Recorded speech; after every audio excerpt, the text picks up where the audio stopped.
Alors, ce sont 4 conférences sur le thème de l'eau, mais fort variées, puisqu'on commence avec des aspects, disons, légaux ou enfin juridiques.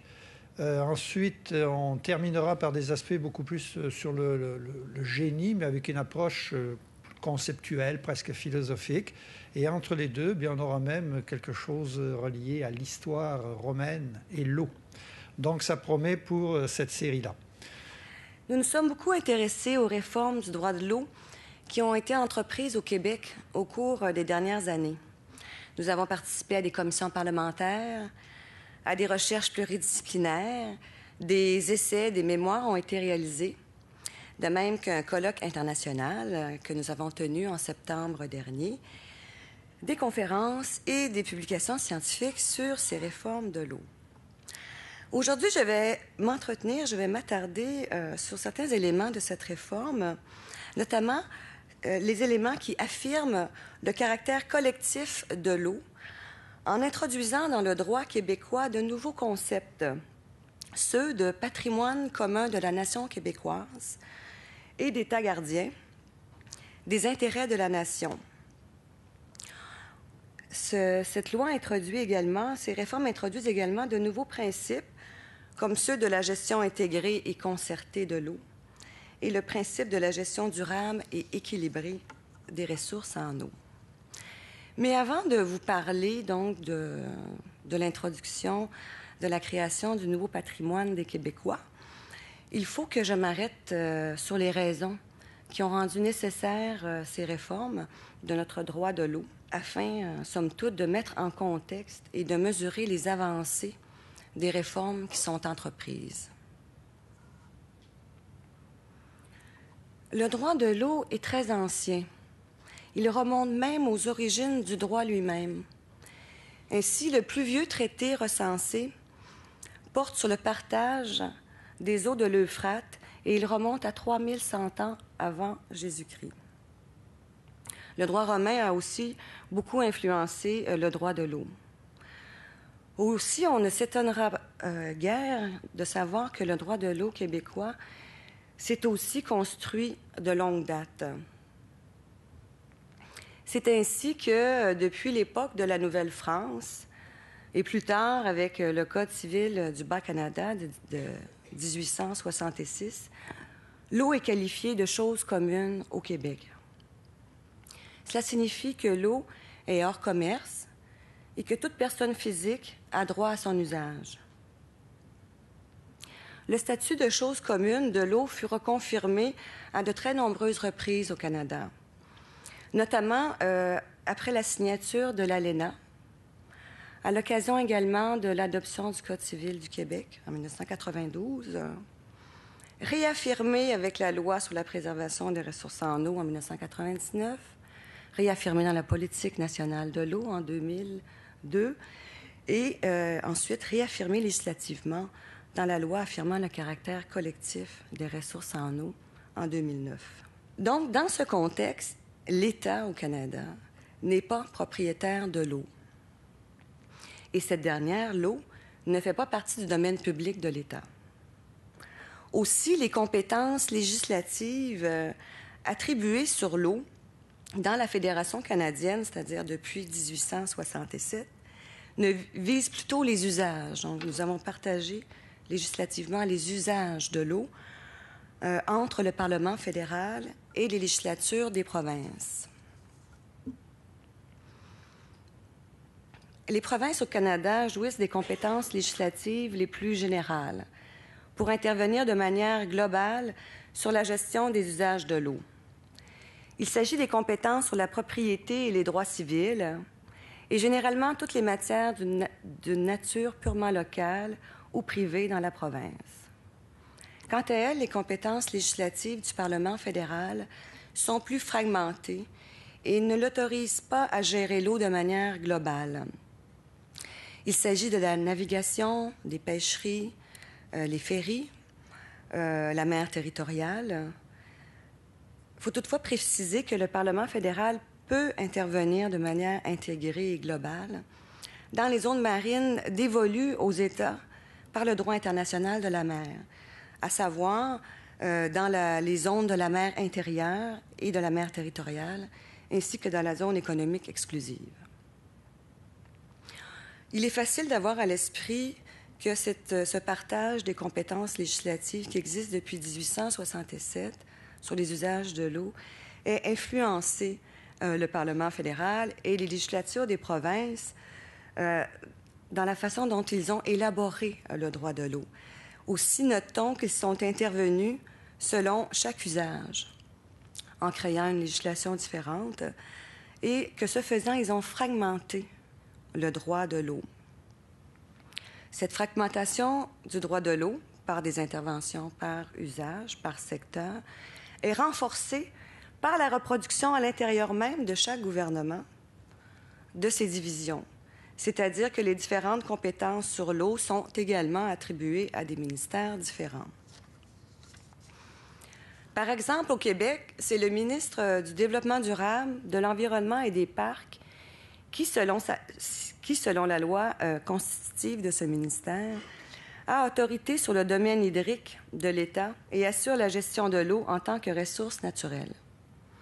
Toutefois, il n'a pas la totale maîtrise de l'eau, car plus de 10 autres ministères provinciaux et fédéraux interviennent également dans la gestion de l'eau, auxquels on doit ajouter plus de 1000 municipalités, 18 municipalités régionales de comté et 2 communautés métropolitaines.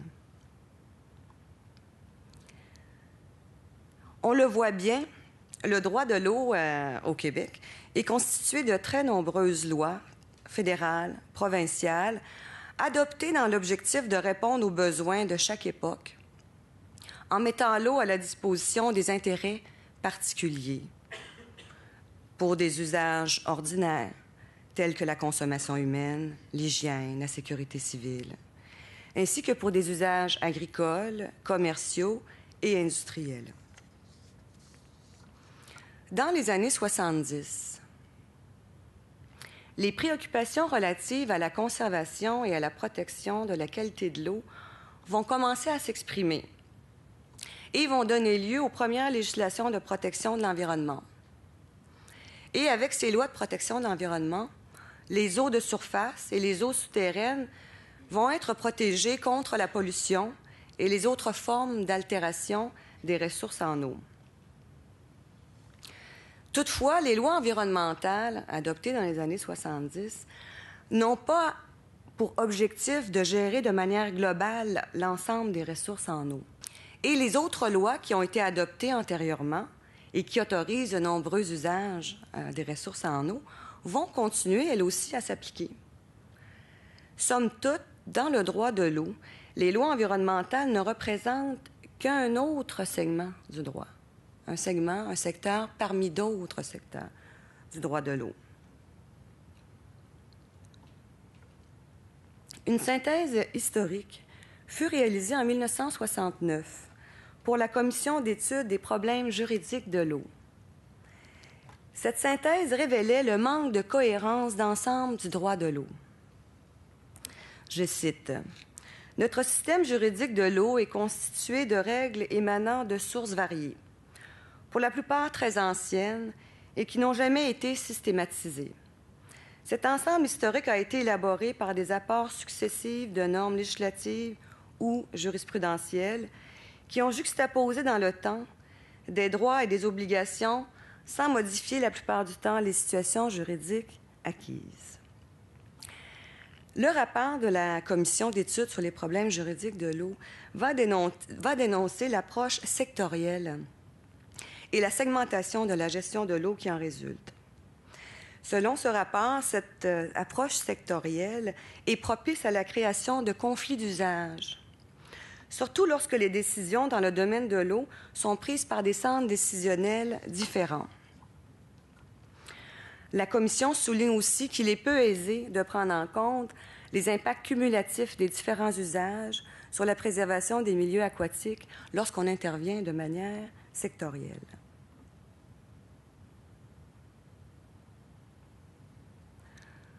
Dans les années 90, des raisons juridiques qui ont été précisées, dénoncées notamment en 1969, mais également des raisons factuelles vont rendre nécessaires les réformes de l'approche sectorielle de l'eau.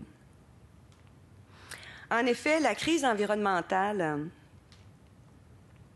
et le changement climatique qui l'accompagne vont mettre bien en évidence les faiblesses de la gestion sectorielle de l'eau.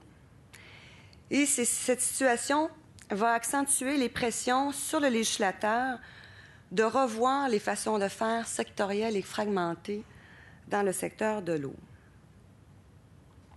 Des raisons factuelles. Au sujet du changement du climat, les experts, qu'il s'agisse du GIEC ou d'Uranos, font des constats importants. Tout d'abord, le changement climatique sévit déjà au Canada et au Québec, où il est une réalité pour les communautés inuites vivant dans les régions nordiques du pays. Ensuite, même si le changement climatique est un phénomène global, c'est essentiellement à l'échelle locale que ses conséquences se feront sentir. Pour les experts du climat, il est également clair que les ressources en eau douce ne seront pas épargnées. Le GIEC écrit dans un rapport technique sur le changement climatique et l'eau, publié en 2008, « Il est largement prouvé que les sources d'eau douce sont vulnérables et auront à souffrir gravement du changement climatique avec de graves répercussions sur les sociétés humaines et sur les écosystèmes. » De plus, le GIEC note que les données historiques du passé qui ont été enregistrées dans le passé ne sont plus fiables pour prévoir les événements climatiques futurs. Et les communautés devront donc, pour s'adapter, composer avec ces incertitudes. Selon Uranos, les infrastructures de toutes les régions du Québec seront affectées par ces changements qui auront des impacts sur les approvisionnements en eau, les usages agricoles, commerciaux et industriels de l'eau, et aussi sur la santé et la sécurité des personnes et sur les écosystèmes. Donc, évidemment, tous ces changements contribueront à l'augmentation des conflits d'usage des ressources en eau. Les experts du climat font plusieurs recommandations aux États. En premier lieu, ils recommandent de réduire les causes du changement climatique. Mais ils recommandent également aux États d'introduire des mesures dites d'adaptation au changement climatique afin de réduire les vulnérabilités des communautés face aux incertitudes, face aux risques climatiques. Les risques climatiques demeurent imprévisibles. On ne sait pas quand ils vont survenir. Par ailleurs, l'augmentation de leur fréquence est maintenant probable. Parmi les différentes mesures d'adaptation proposées par les experts du climat, 3 mesures ont été retenues lors de l'examen du droit de l'eau au Québec. À savoir, il est recommandé, d'une part, de prendre en compte les risques climatiques dans les programmes de développement, dans les lois, les politiques et la gestion de l'eau.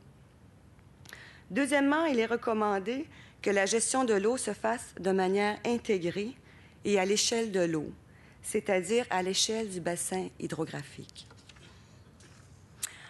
Troisièmement, il est également recommandé que la gestion de l'eau tienne compte des incertitudes climatiques. Pour les juristes, cela signifie d'introduire le principe de précaution. Dans les années 90, on ne retrouve aucune de ces mesures dans le droit de l'eau.